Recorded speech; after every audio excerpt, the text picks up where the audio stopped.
हमारे पूरे जिले में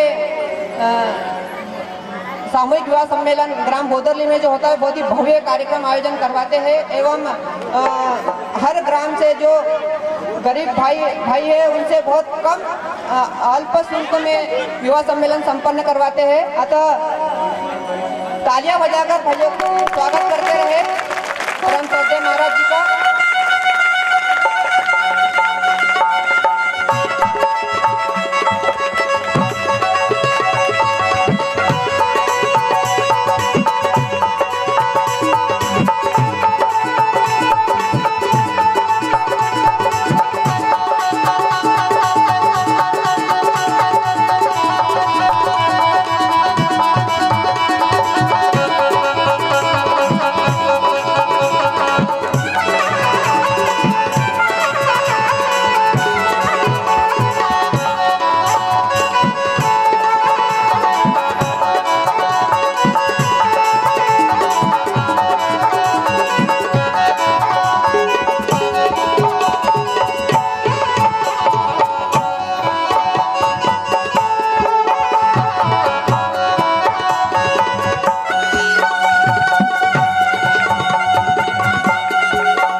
स्वागत की इस बेला को यही विराम देते हुए मैं परम श्रद्धेय महाराज जी से निवेदन करता हूँ कि भागवत कथा की ज्ञान गंगा को यूं ही प्रवाहित करते हुए हमें अनुग्रहित करे एवं अपनी अमृतमय वाणी से हम सबका उद्धार करे। यही अपने शब्दों को विराम देकर मैं पूज्य श्रद्धेय महाराज जी के चरणों में माइक देता हूँ। अतः आगे की व्यवस्था पूज्य महाराज जी। गोपाल कृष्ण भगवान की जय। श्रीमद् भागवत महापुराण की जय। श्री नंद कुमार अष्टकम का पाठ करेंगे।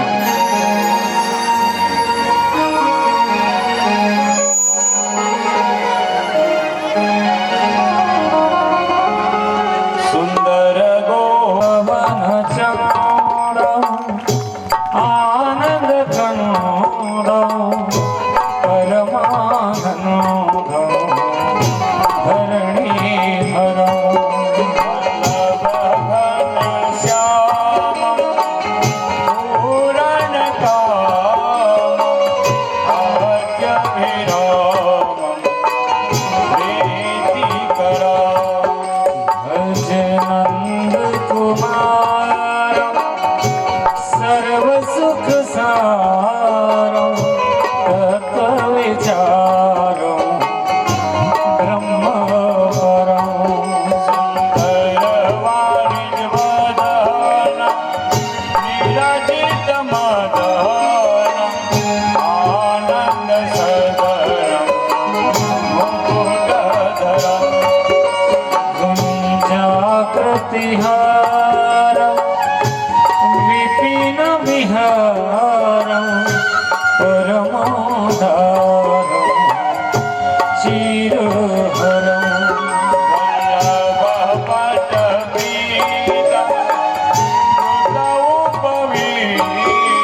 चारित धेनु वादित वेणु मधुर सुरम वल्लभ मति माला शुभ पद कमलम न करोषि हमलम तिमिरः भज नंद कुमारम सर्व सुख सारम तत् विचारम ब्रह्म परम शिरमुकुट सुंदेशम कुंचित केशम नटवर वेशम कामवरा माया कृत मनोजम फलधर अनुजम प्रतिहत धनोजम हार हरम वल्लभ व्रजपालम सुभग सुचालम हितमनकालम भाववरा भज नंद कुमारम सर्व सुख सारम तत् विचारम ब्रह्म परम।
नंद कुमारम सर्व सुख सारम तत् विचारम ब्रह्म परम अति पर वीरम पालित दीनम भक्ताधीनम परम मोहनमति धीरम पाणिबल वीरम पत पर वीरम सरल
विहारं गुरुतरं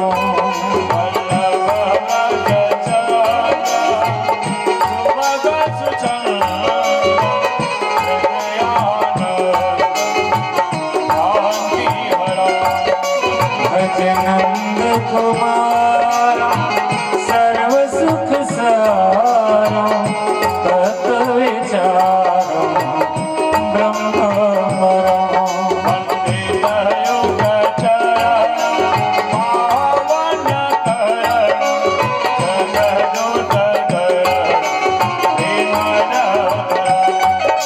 पावन शिर गमारा कत फणि नमानो घाटे तय मानो मृदुल करम वल्लभ दुःखहर निरमल चरण अशरण शरण मोक्तिकरा भजनंद कुमार सर्व सुख सारा तत्व विचार ब्रह्म परम तत्व विचार ब्रह्म परम तत्व विचार ब्रह्म परम।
वक्रतुंड महाकाय सूर्यकोटिः समप्रभ निर्विघ्नं कुरु मे देव सर्वकार्येषु सर्वदा या कुन्दइन्दुतुषारहार धवला या शुभ्रवस्त्रावृता या वीणावरदण्डमण्डितकरा या श्वेतपद्मासना शान्ताकारं भुजगशयनं पद्मनाभं सुरेशं विश्वाधारं गगनसदृशं मेघवर्णं शुभांगं नारायणं नमस्कृत्य नरं चैव नरोत्तमं देवीं सरस्वतीं व्यासं ततो जयमुदीरये सिया राम सब जग जानी करहूँ प्रणाम जोरी जुग परमपिता परमात्मा के चरणों में प्रणाम, सदगुरुदेव भगवान के चरणों में प्रणाम। आप सभी को प्रणाम। जय श्री कृष्ण।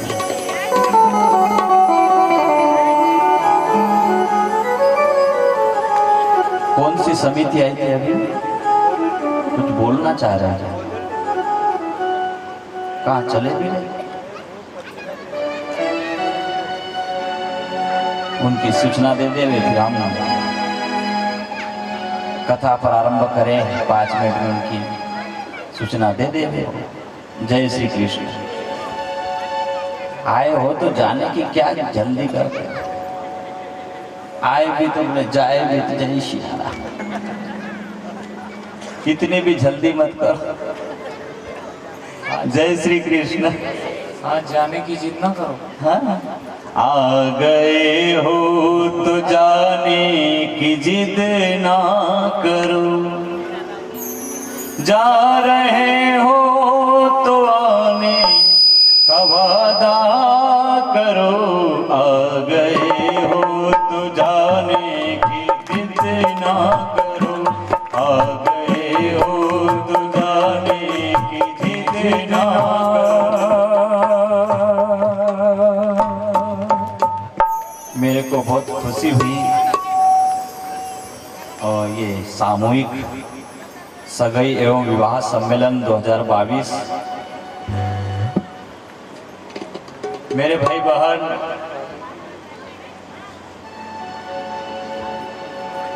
संत महापुरुष किसी भी तरह से समाज को सही दिशा में ले जाने का काम करते हैं। ये संतों का ही विचार रहा होगा मूल में, और जिन भाइयों ने ये सामूहिक विवाह सम्मेलन करने का जो संकल्प लिया है बुरहानपुर में, ये बहुत उच्च कोटि का विचार है। गरीब को इसका सहारा मिलता है और समाज का पैसा बचता है, इससे विकास भी होता है और गरीब को सहारा मिलता है। सबसे पहले सर्वप्रथम हम इनके कार्य की सराहना करते हैं कि समाज में, मानव समाज में इसी तरह से समाज विकास के पथ पर चलेगा। इन्होंने विकास की नींव रखने में अपनी भूमिका निभाई। इसके लिए समिति के लिए जोरदार ताली बजाकर स्वागत किया जाए। आपकी सूचना दी। जय श्री कृष्ण, जय श्री कृष्ण। बापूजी का जो सपना था, वह सपना साकार होते हुए थोड़ा सा दुर्भाग्य ये रहा कि बापूजी हमें बहुत जल्द छोड़कर चले गए।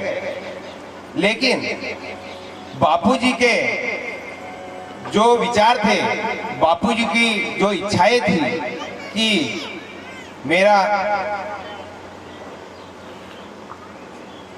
जिला, मेरा प्रदेश, मेरा देश कैसा हो, उसी कड़ी में एक यह प्रकल्प भी जुड़ता है, सामूहिक विवाह सम्मेलन।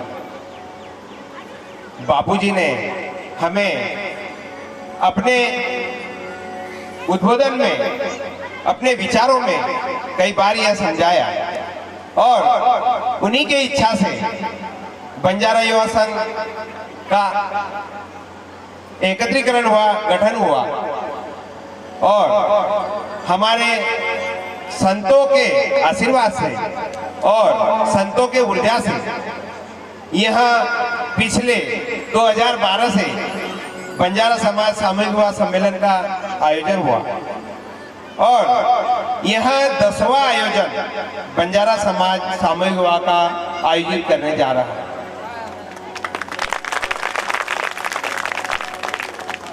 ऐसा एक काल आया जिसमें बापूजी के आशीर्वाद से आप और हम, आपका और हमारा परिवार, जो हमने देखा कि दुनिया में हाहाकार मच गया। जो विज्ञान पे गर्व करने वाले थे वे भगवान के शरण में आ गए, भारत के शरण में आ गए, हमारे गुरुदेव के शरण में आ गए, और इतने विपरीत परिस्थिति में हम बापूजी के शरण में रहने वाले हमारा बाल न बाका हुआ। मैं कम समय लेना चाहूंगा। बंजारा समाज का सामूहिक विवाह सम्मेलन 3 मई 2022 को ग्राम बोदरली में आयोजित किया गया है। आप सभी लोग और यहाँ उपस्थित संत समाज, गुरुवर, आपके चरणों में पुनः निवेदन है कि आप हमें आशीर्वाद दे एवं यहाँ आयोजित कार्यक्रम में आपकी गरिमा में उपस्थित हो और हमें और हमारे समाज को सेवा करने का मौका मिले। अब सारी जानकारियां हमारे वरिष्ठ यहाँ बैठे हैं, आप सभी को है। मैं बापूजी के लिए कहना चाहूंगा, जो आज मैं दृश्य देख रहा हूँ इतने छोटे से गांव में, इतना अच्छा, इतना भव्य, और बापूजी के साथ एक नन्हे से महाराज के रूप में रहने वाले आज इतना अच्छा सत्संग जब मैं सुन रहा हूँ तो मुझे बहुत मेरा दिल गदगद हुआ। बापूजी के लिए मैं कहना चाहूंगा, क्योंकि बापूजी ने जो है बहुत सारे संतों का निर्माण किया और जगह जगह वे बापूजी के उपदेश को लेकर चल रहे हैं। तो उन्हीं के लिए दो शब्द इसी तरह से, कोई चलता पद चिन्हों पर कोई पद चिन्ह बनाता है, कोई चलता पद चिन्हों पर कोई पद चिन्ह बनाता है वही सुरमा इज्जत में दुनिया में पूजा जाता है, दुनिया में पूजा जाता है। जय बोल सेवालाल महाराज की, सेवालाल महाराज की, परम पूज्य बापूजी की, परम पूज्य बापूजी की।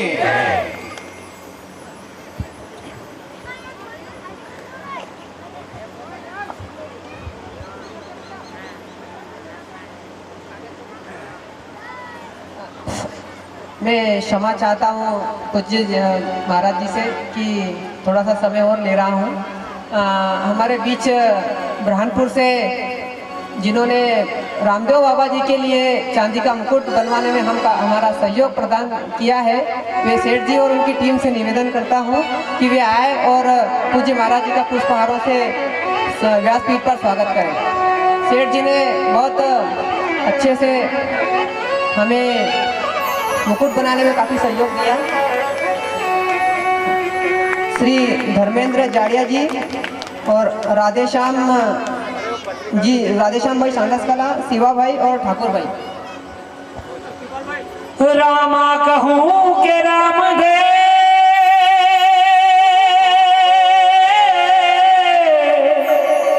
हीरा कहूँ के लाल, जाने मिलिया राम दे, वाने की ना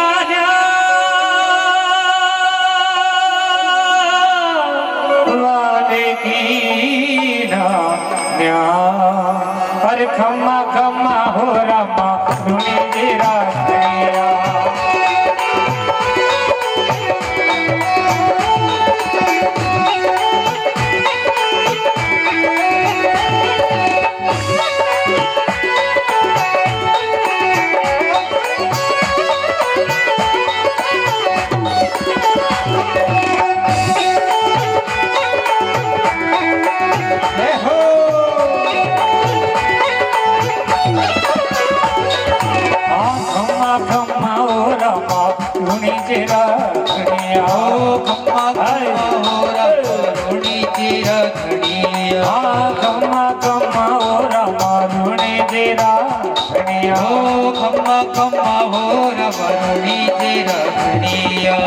खाने तो दावे अखी मारवाड़ हो, अखी गुजरात हो, माल गिरा कमरा कम्मा हो रमा तेरा धनिया। खाने तो जावे अखी मारवाड़ हो, अखी गुजरात हो,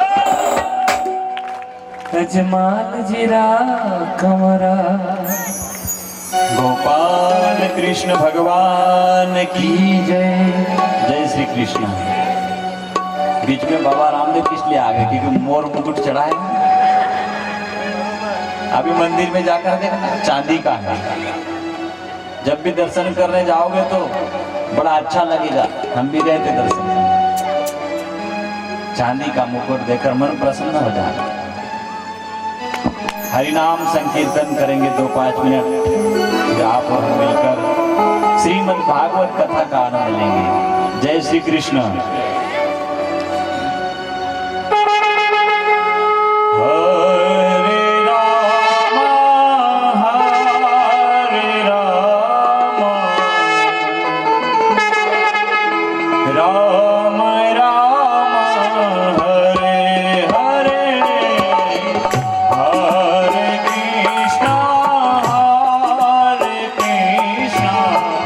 Krishna Krishna Hare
Krishna Krishna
Hare Hare.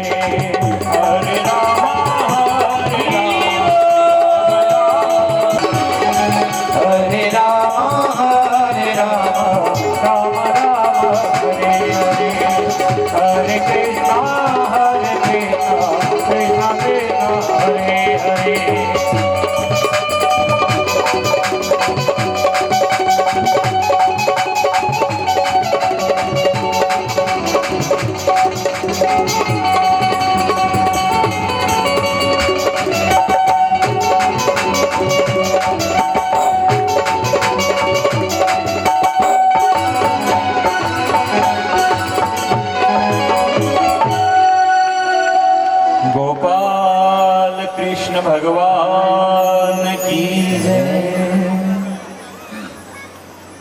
Shrimad Bhagavat Mahapuran की जय।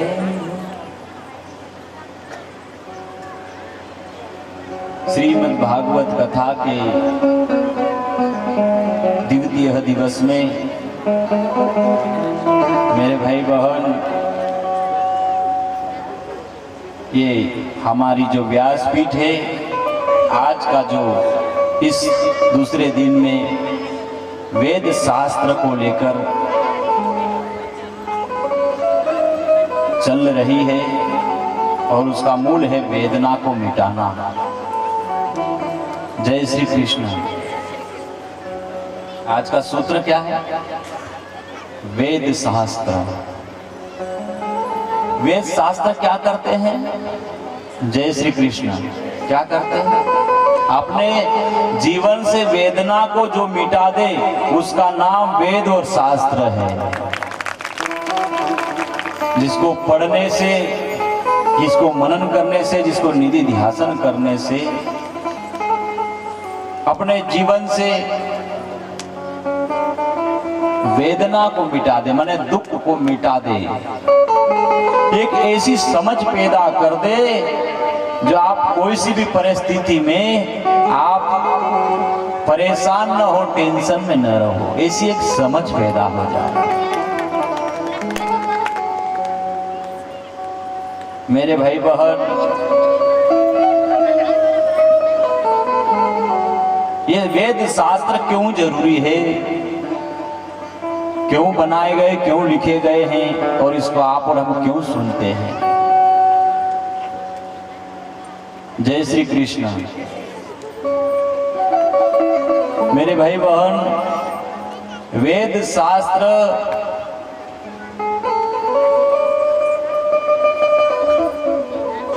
आप और हमको एक ऐसी दिशा पर, ऐसी जगह पर ले जाकर छोड़ता है जहां पर व्यक्ति आपको मुस्कुराता हुआ नजर आएगा। क्या करते आएगा? मुस्कुराता हुआ नजर आएगा, कैसी भी परिस्थिति। और ध्यान रखना, दुनिया में वेद शास्त्रों से आपकी यदि मनस्थिति यदि सुधरी भी है, श्री गुरु चरण सरोज रज निज मन मुकुर सुधार, मन रूपी मुख यदि आपका सुधरावा है वेद शास्त्रों के अनुसार महाराज, तो आप कैसी परिस्थिति में रहते हो ये मायने नहीं रखता, आप हर परिस्थिति में खुश नजर आओगे। कैसे नजर आओगे? विभीषण लंका में है फिर भी सुरक्षित है, अयोध्या में मन धरा है फिर भी सुरक्षित नहीं है। जय श्री कृष्ण। महाभारत में कौरव और पांडवों के बीच में कौन है शकुनी है? न खुद सुरक्षित है न सगे संबंधी को सुरक्षित रख रहा है।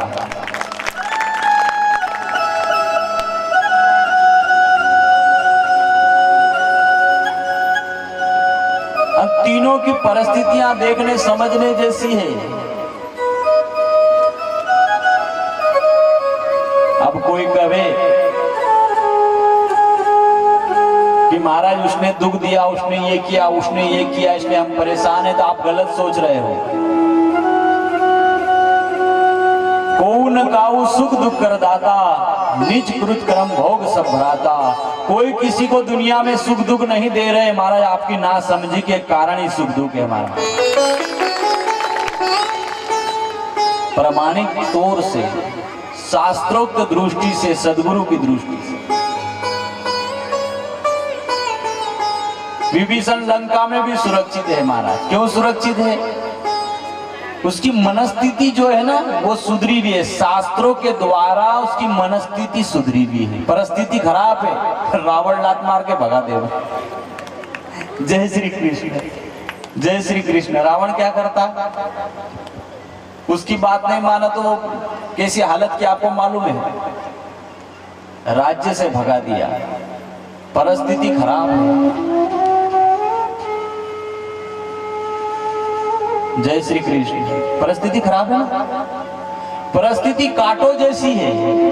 कांटे जो बिछाए ना, कांटे कांच बिछाओ और उसको ऊपर बोलो फिर इस पर चल, कितनी तकलीफ होगी उसको, होगी कि नहीं? वैसी स्थिति है विभीषण जी की, कांटों पर चल रहा।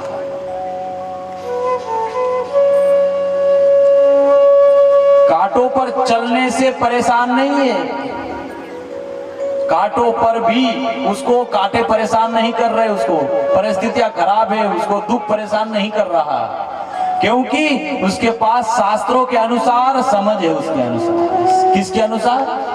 जय श्री कृष्ण। क्या है उसके पास? जय श्री कृष्ण। लंका निशिचर निकर निवासा, यहाँ का सज्जन कर बासा। हनुमान जी महाराज कह रहे मैं ऐसी गलत जगह पर आ गया हूं कि ये तो निशिचर राक्षसों की जगह, यहाँ पर सज्जन लोग रह ही नहीं सकते। बोले लंका निशिचर निकर निवासा, यहाँ कहाँ सज्जन कर बासा। बोले सज्जन लंका में रह ही नहीं सकते। ये कौन बोल रहे? हनुमान जी महाराज बोल रहे।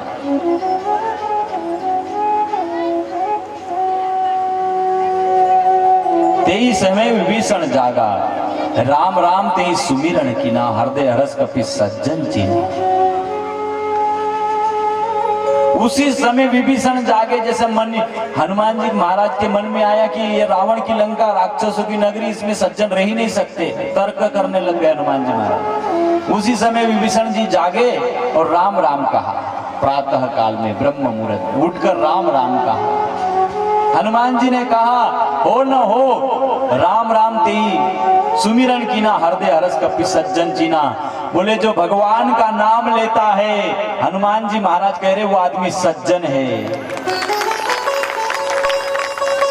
सज्जन का मतलब समझ लेना, सज्जन का मतलब होता है विचारों से, कठिन परिस्थिति से, किसी भी परिस्थिति में जिसका मन शांत हो, ऐसे व्यक्ति को सज्जन कहा जाता है।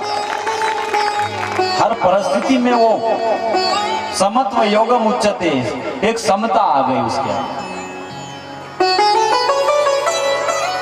और हनुमान जी महाराज ने सज्जन कह दिया कि ये व्यक्ति सज्जन है। अब आप कहोगे कि महाराज अपना सूत्र था ना आज, वेद शास्त्र वेदना को मिटा देता है वेद शास्त्र। अब कठिन परिस्थिति रावण की, पर महाराज देख लो कठिन परिस्थिति में कैसे रहना है विभीषण महाराज से सीखो। उसकी मनस्थिति सही है तो परिस्थिति कुछ नहीं बिगाड़ रही। और अयोध्या में मंथरा की बुद्धि खराब है, मनस्थिति खराब है, अयोध्या कितनी भी अयोध्या है पर वो उस वातावरण को खराब कर रही है। मंथरा, जिसका मन स्थिर नहीं है, थर थर कांप रहा है, माने जिसका मन बीमार है, उसी का नाम मंथरा है महाराज। जो बीमार है वो कहीं भी रहेंगे तो परेशानी मिलेंगे आपको। अयोध्या में जो राम राज्य जहाँ पर स्थापना होने वाली, वहां भी वो परेशान है। कई कई लोग मथुरा वृंदावन जावे, हिमालय जावे, कहीं भी जावे, आदमी आपको जो यहाँ परेशान है ना, इको कम करता। जय श्री कृष्ण। जिसकी मनस्थिति खराब है वो हिमालय में भी आपको वहीं भी परेशानी मिलेगा, और जिसकी मनस्थिति अच्छी है वो सोनूद में भी स्वर्ग की स्थापना कर लेगा। सोनूद को सोना बना लेगा वो। परिस्थितियां कैसी है, क्या है, अनुकूल है, प्रतिकूल है, मायने नहीं रखती है, पर आपकी मनस्थिति बहुत मायने रखती है। इसलिए आपकी मनस्थिति को वेद शास्त्र और सद्गुरु से संबंध जोड़ लेना। जिसने संबंध जोड़ लिया महाराज, फिर उसकी परिस्थिति चाहे विभीषण की जैसी हो, चाहे शकुनी की महाभारत जैसी हो, जैसी भी रहे, पर व्यक्ति आनंद में अपना जीवन जी सकता है। मायने मनस्थिति रखती, परिस्थिति नहीं रखती। अभी ये सामूहिक विवाह की बात चली ना, अभी ये विवाह का बहुत प्रसंग चला है। इसमें पहले सगाई करने जाते, सीरा खाकर आते, आप पोड़ी बाटी खाकर आते, सीरा गलवानी बोलते हैं। जय श्री कृष्ण। सगाई में खाते ना, क्यों ना एक साथ सीरा गलवानी खा ले और फिर पक्को करना। कद गए थे तो सीरा बाटी खान गए थे, सगैर बाटी खान गए थे, यही बात होता है। जय श्री कृष्ण। मेरे भाई बहन, सगाई के बाद में सूत्र कहता है संबंध से बंधन और बंधन से बोध होता है। क्या होता है? बोध माने ज्ञान। समधी कैसा है, क्या है, सगाई कर लियो तो इधर उधर से थोड़ी सी जानकारी निकालता है कि समधी कैसा है, कितनी जमीन है, कैसा व्यवहार है उसका। कहीं खराब तो स्वभाव नहीं तो जिंदगी भर निभाना महाराज गले पड़ जावे। जय श्री कृष्ण। कई लोग तो ये भी पूछते कि कैसा क्या है उनका नेचर, उनका जीवन कैसा है, बहुत सारी चर्चा चलती है। सब छानबीन करने के बाद में फिर समधी को रिश्तेदार बना लेवे, संबंध बन गया, फिर टूटता है क्या वो? जय श्री कृष्ण। जय श्री कृष्ण। फिर टूटता नहीं, संबंध से बंधन में आ जाता है, माने उससे बंध जाता है हमेशा के लिए। जिंदगी भर जब तक इसकी शरीर चलेगा, जब तक समधी साथ में रहेगा, उसको कोई मना कर सकता कि समधी नहीं है? जय श्री कृष्ण।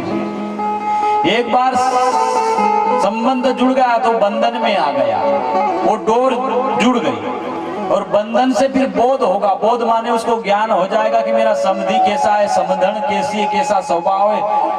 2-4 साल में पूरा स्वभाव मालूम पड़ जाता है महाराज कि मेरे समधी सगा कैसे है कि नहीं? है कि नहीं? तो मेरा कहने का अर्थ है कि अब साधारण रिश्तेदारी में एक बार संबंध जुड़ जाता है, फिर बंधन में हो जाता, फिर समधियों का ज्ञान हो जाता 4-5 साल में कैसा है क्या है। अब वो कभी खराब भी रहे तो अच्छा भी रहे, कैसा भी रहे, पर आपको निभाना पड़ेगा कि नहीं? पीछे नायक साहब निभाना पड़ेगा कि नहीं? जय श्री कृष्ण, जय श्री कृष्ण। उसको निभाना पड़ेगा। और मेरे भाई बहन, मैं आपको श्रीमद् भागवत कथा के नाते यही कहूंगा, एक साधारण सगाई करके आप संबंध जोड़कर बंधन में बंधकर बोध को ज्ञान हो जाता आपको, उसी तरह से किसी सदगुरु से आप संबंध जोड़ लेना, उससे बंधन हो जाएगा। और बंधन जब हो जाएगा तो सदगुरु आपको मोक्ष के द्वार पर ज्ञान करा देगा महाराज। इसलिए इस कड़ी को समझो। आपकी वेद शास्त्र के अनुसार सदगुरु आपकी मनस्थिति जो है ना उसको पावरफुल कर देंगे, उसको बहुत मजबूत बना देंगे। कैसी भी परिस्थिति हो आप उसका रास्ता निकाल लोगे, हल कर लोगे।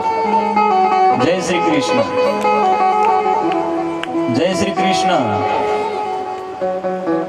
तो मेरे भाई बहन, मैं आपसे यही कह रहा हूं कि जब कल आप और हमने श्रीमद् भागवत कथा में सुना है कि देवता अमृत लेकर आए थे श्री सुखदेव जी महाराज के पास में। सुखदेव जी महाराज ने मना कर दिया। जय श्री कृष्ण। विचार करने जैसी बात है कि अमृत को नकार दिया। श्रीमद् भागवती वार्ता सुरानामा भी दुर्लभा, देवताओं को दुर्लभ है श्रीमद् भागवत कथा, वापस भेज दिया। और हमारे सदगुरुदेव भगवान बापूजी ने कहा कि उठ चाल मार लार लार। क्या कहा? जय श्री कृष्ण। क्या कहा? एक सुखदेव जी महाराज राजा परीक्षित को कथा सुना रहे हैं और देवता अमृत लेकर आए, कहते हैं कि हमको कथा अमृत दे दो।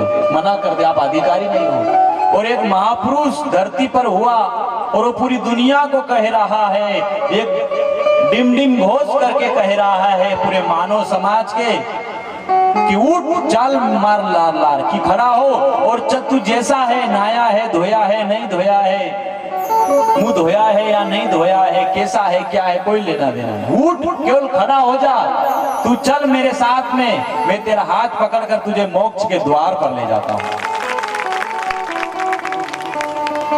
ये सदगुरु की रहमत है, संतों की कृपा है। विचार करने जैसी बात है। वो आपको एड्रेस नहीं पूछ रहे, सुखदेव महाराज ने कह दिया आप अधिकारी नहीं, आप सौदा करने आए हो। और बापूजी तो कुछ भी नहीं कह रहे, सौदा करने आए हो, कैसे हो, क्या हो, कुछ भी नहीं। आप तो केवल आपका हाथ मेरे हाथ में दे दो, मैं आपको उसको मोक्ष के द्वार पर ले जाऊंगा। इससे यह सिद्ध हो जाता है कि हमारे महापुरुष, हमारे बापूजी परम महापुरुष हो गए महाराज। लोहे को भी सोना बनाने के लिए राजी है वो।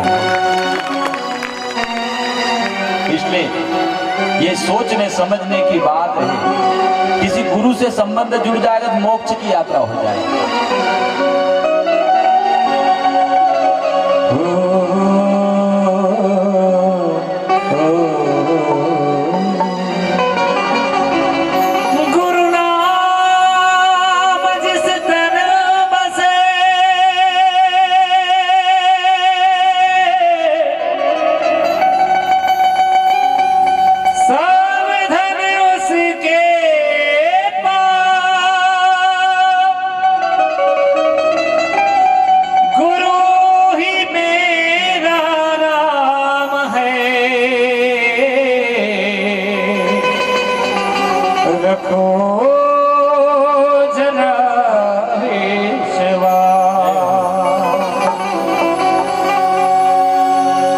बार जो भी आया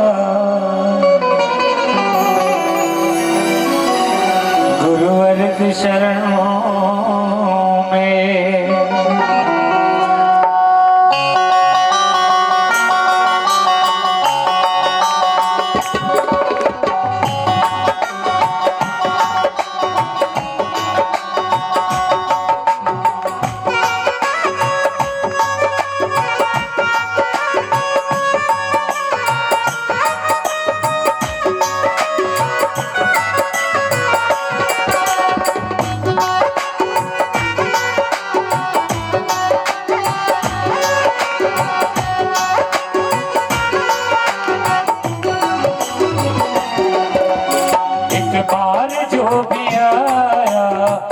गुरुवर की शरण में।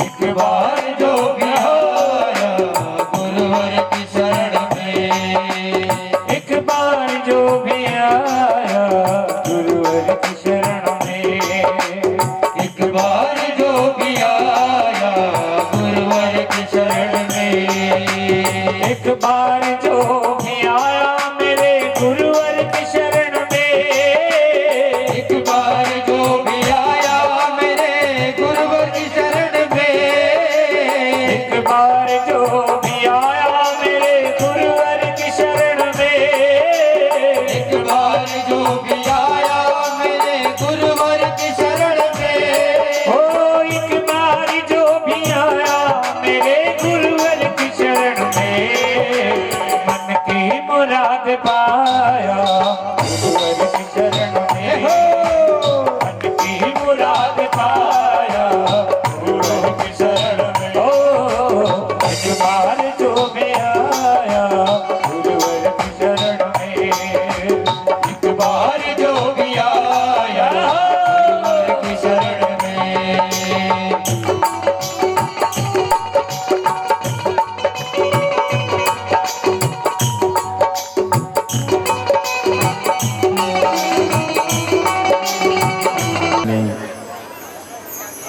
गुरु ने जिसे बनाया वो बिका है अनमोल।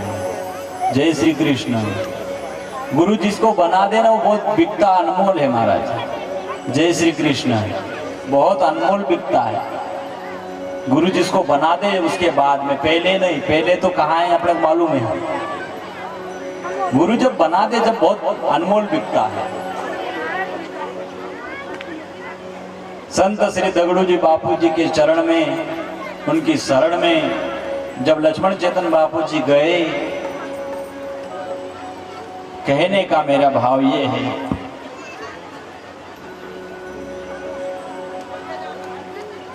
संत श्री दगड़ू जी बापू ने उनको शिष्य को स्वीकार कर लिया। और स्वीकार करने के बाद में गुरु ने उनको ऐसा बनाया महाराज। ये वही परंपरा है, एक एक से लाख जगाऊं जब गुरु लक्ष्मण चेतन बापू जी कहे लाऊं। एक सोचने जैसी बात है। लड़ाने की बात नहीं कही, जगाने की बात कही। एक एक से लाख जगाऊं तब गुरु लक्ष्मण चेतन बापू जी कहे लाऊं। ये जग तो रहे हैं। देखो ना, आप अगले साल कथा हुई, आपको लगा नहीं हमको और इस साल कथा करवाना है। अगले साल का दीपक इस साल तक जलता रहा और अभी उसमें तेल डाल दिया महाराज, और जलते रहेगा। ये मानव को जगाने का कार्य किया जा रहा है। संत शिरोमणि लक्ष्मण चेतन बापू जी का जीवन देखो महाराज। कई लोगों ने फिर कहा कि हमारे घर में 2 कदम रख दो, नहीं तो हमको दर्शन दे दो। इस तरह से भाव जगह सब लोगों की मन में। कारण क्या है? गुरु ने जिसे बनाया वो बिका है अनमोल। उसकी कीमत इतनी हो गई महाराज। कई लोग सालों गिनती बापूजी का इंतजार करते कि बापूजी हमारे घर पर आ जाए थोड़े समय के लिए, हमारे घर में चरण डाल दे बस, नहीं तो कम से कम हम आश्रम में जाए तो बापूजी के दर्शन कर कर हमारे अपने आप को धन्य बना ले महाराज। गुरु ने जिसे बनाया, महादेव चैतन्य दगड़ू बापू जी ने जिनको बनाया वो बिका है अनमोल महाराज। इतनी कीमत हो गई उसकी जिसका हिसाब नहीं है। कृपा हुई गुरु वर की, मिल गए चारों धाम। जय श्री कृष्ण। गुरु के चरणों में चारों धाम है महाराज। जय श्री कृष्ण। इसीलिए आप और हमको जब संसार का रिश्तेदारी निभाते हैं तो जिंदगी भर निभाना पड़ता है। तो हम क्यों नहीं शरीर से अपनी जो जिम्मेदारी है परिवार रिश्तेदारी में उसको निभाए और मन का संबंध गुरु से जोड़ ले महाराज, तो मोक्ष हो जाए हमारा जीवन का। और सुखदेव जी महाराज ने उनको अनाधिकारी जानकर देवताओं को लौटा दिया। मेरे भाई बहन, प्रश्न आया है, सोनकादिक ऋषि पूछ रहे हैं सुत जी से कि सनत कुमार चारों भाई कहीं घूमते नहीं और नारद जी एक जगह कहीं ठहरते नहीं, दोनों का मिलन हुआ कहां पर? कहते हैं सूत जी ने कहा कि एक दिन की बात है, बद्रीनाथ धाम में नारद जी कहीं घूम रहे थे, उनको घूमते हुए देखा सनत कुमारों ने और कहा कि आपका मुख उदास क्यों है, आपके मुख पर उदासी क्यों छाई हुई है? सनत कुमारों ने पूछा तो नारद जी ने कहा कि मैं घूमते घूमते एक दिन यमुना के किनारे पर गया और कहते कि एक युवती मिली मुझे, उदास बेटी है, मुझे देखकर खड़ी हो गई। नारद जी ने ये कहा सनत कुमार, और उसने आवाज लगाई मुझे, आप हिमालय जाओ ना, हिमालय जाकर देखकर आओ, हिमालय अब कैसा हिमालय है, पहाड़ों में मैं हिमालय हूं। भगवान गीता जी में क्या कहते हैं? पहाड़ों में हिमालय हूं। कभी समय फुर्सत मिले तो हिमालय की यात्रा जरूर करना, बद्रीनाथ धाम जरूर जाना महाराज। ऐसा लगता है कि वहां से आने की इच्छा ही नहीं करती महाराज। और बद्रीनाथ धाम में हमारे बापूजी ने नियम निकाला कि हर साल वहां पर हलवे का भोग अपने चैतन्य साधक परिवार की ओर से लगना चाहिए। वहां जो भी भक्त आए उनको प्रसाद के रूप में अपने परिवार की ओर से हर साल जाकर वहां पर प्रसाद सबको भोग लगाया जाता, भगवान को, और सबको बांटा जाता है।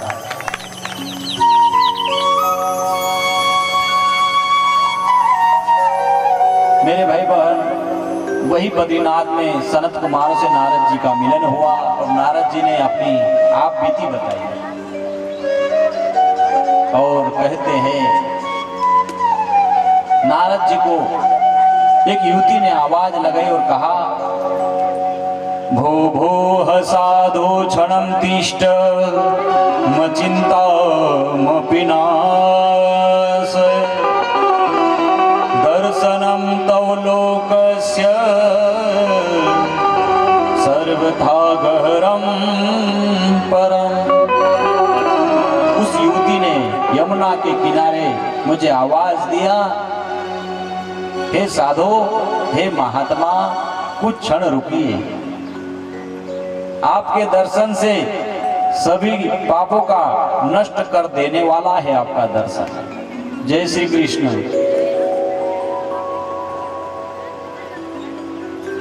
अपन बोलते हैं कि हम साधु संत के दर्शन करने जाते हैं, तो ये गलत फहमी में अपना आपको।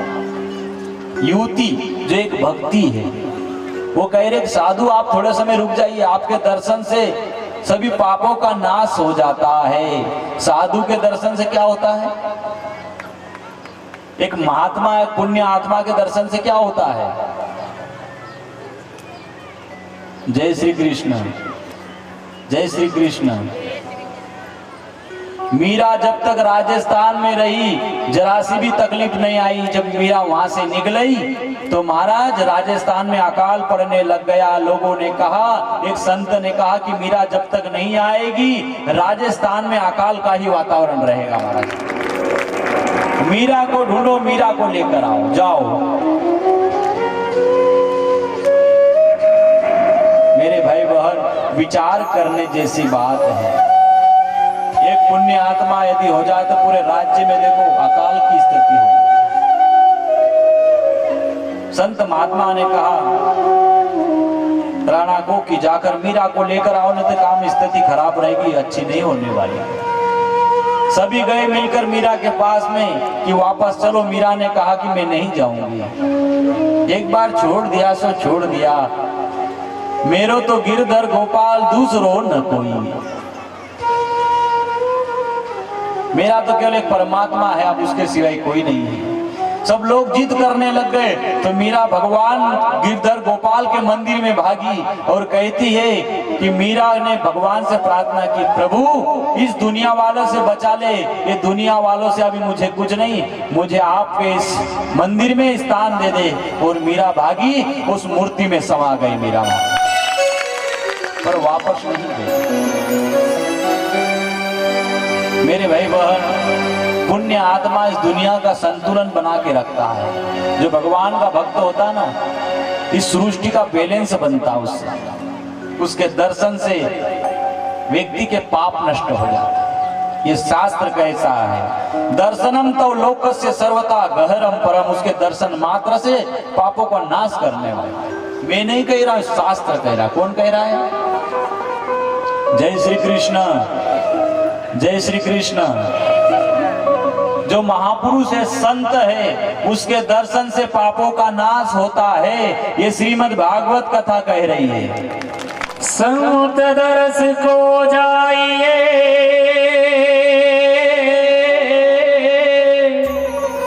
तजी माया अभिमान। जो जो पग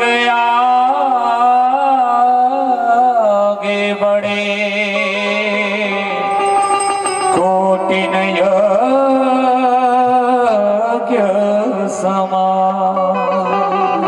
संत मिलन को जाए कोटि यज्ञ के समान। एक यज्ञ नहीं, कोटि यज्ञ। संत मिलन को जाइए, अभिमान छोड़कर जाओ। माया और अभिमान अपने बस का रोग नहीं महाराज। माया अभिमान छोड़ना, छोड़ दोगे क्या? जय श्री कृष्ण। छोड़ोगे क्या? कोई संत से मिलने जाना है, कौन सा हरिश्चंद्र मिलेगा आपको यहाँ? माया अभिमान छोड़ दे महाराज। केवल वो चला जाए ना, वो बहुत बड़ी बात है महाराज। ये कलयुग चल रहा है। क्या चल रहा है? माया छोड़ना तो दूर, संतों के पास तो माया लेने जाते हैं। कई लोगों को हमने देखा कि महाराज कहीं बता दे थोड़ा बहुत। कई लोग तो इस फिराक में घूमते हैं महाराज। कहीं क्या, मैं तो बोलता 80% यही फिराक में है। एक महात्मा ने चमत्कार किया। कहते हैं कि किसी ने बात फैला दी गांव में।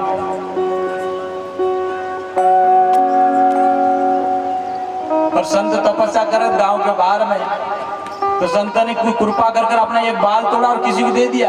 सिर के बाल तोड़कर दे दिया।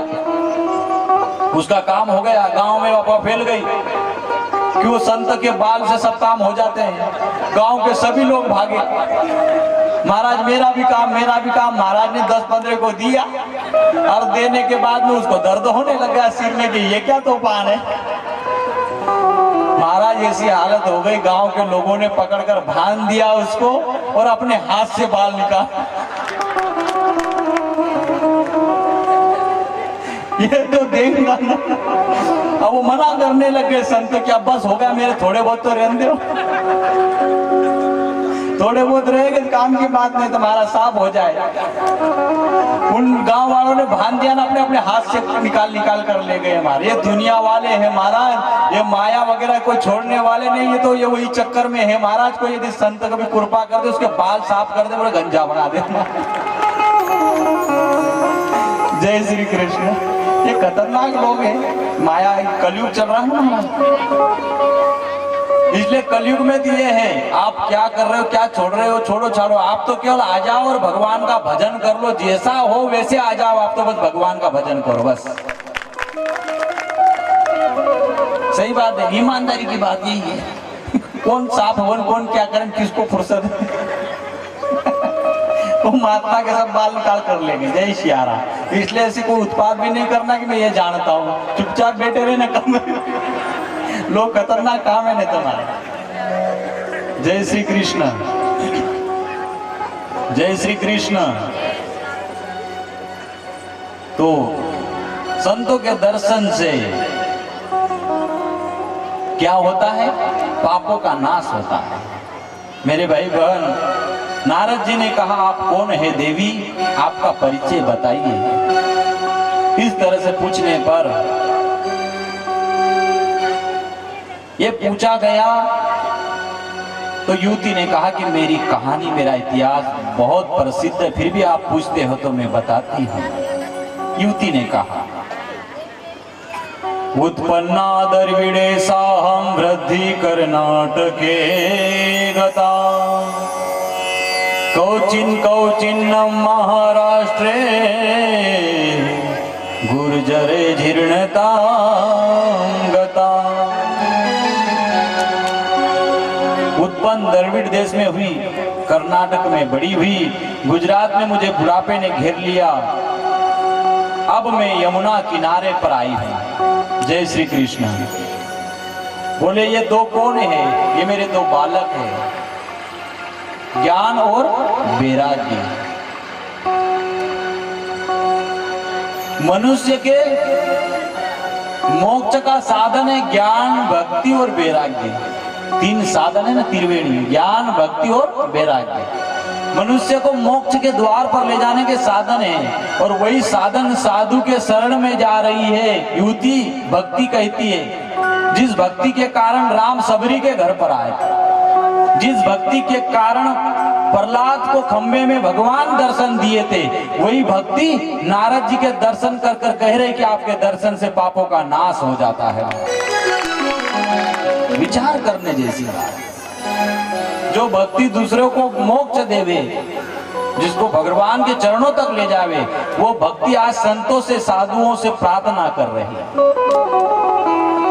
मेरे भाई बहन, विचार करने जैसा विषय बहुत है ये, आप और हमको विचार करना चाहिए इस पर। ज्ञान और वैराग्य मूर्छित पड़े, इसकी मूर्छा को आप दूर करिए। तो सनत कुमारों को नारद जी ने कहा कि मैंने वेद वेदांत की बात कही, पर थोड़े समय तो वो मूर्छित अवस्था से बाहर आते हैं, फिर मूर्छित हो जाते हैं। जय श्री कृष्ण, जय श्री कृष्ण। आप और हम भी हनुमान जी जैसे अपनी अपनी शक्ति खो दी है अपन ने। जय श्री कृष्ण, खो दी है कि नहीं? सब में शक्ति बहुत है, पर वो भूल गए संसार में आकर। ईश्वर सर्वभूतानां हृदय से अर्जुन तिष्ठति। ईश्वर अंश जीव अविनाशी, चेतन अमल सहज सुख राशि। सहज में सुख की राशि पर पता नहीं कौन सी बीमारी है, कैसे कैसे घूम रहा है इंसान। जिस ये शास्त्रों के अनुसार आप और हम क्या है? ईश्वर अंश है ना। जय श्री कृष्ण। सब घट में रो साइया, खाली घट ना कोई, बलहारी वा घट को जा घट प्रगट हो। सब घट माने शरीर, इसमें सब में परमात्मा है। सब घट मेरो साइया, खाली घट न कोई, बलहारी वा घट को जा घट प्रगट हो। शरीर की उसी की महिमा है। जिस शरीर में परमात्मा प्रकट हो जाए, वही दुनिया में पूजने के योग्य होगा महाराज। सब में तो है, दूध में तो घी, दूध, दही सब है। दूध में घी है कि नहीं? पर वो दूध से डायरेक्ट निकलेगा नहीं, वो प्रोसीजर पूरी करनी पड़ेगी। वैसे आपको प्रोसीजर करनी पड़ेगी, जब जाकर परमात्मा प्रकट होगा। जय श्री कृष्ण। मेरे भाई बहन, नारद जी ने कहा कि मैंने वेद वेदांत पढ़ाए सुनाए, परंतु मूर्छा थोड़ी देर जगती फिर वैसे हो जाते हैं। सनत कुमारों ने कहा वेद वृक्ष है, भागवत उसका फल है। जो स्वाद फल में है वो पेड़ में नहीं है। पेड़ में स्वाद रहता है, पेड़ वेद वेदांत शास्त्र है और भागवत फल है। जय श्री कृष्ण। मेरे भाई बहन, पीवत भागवतम रसमालयम, मुहुरवो रसिका भुवि भावुका। भागवत को पिया जाए। जय श्री कृष्ण। भागवत को क्या किया जाए? यहाँ सुनने की बात नहीं, सुनावा तो इधर से सुनावा इधर से निकाल दे महाराज। आर पार सिस्टम है मनुष्य का। जय श्री कृष्ण।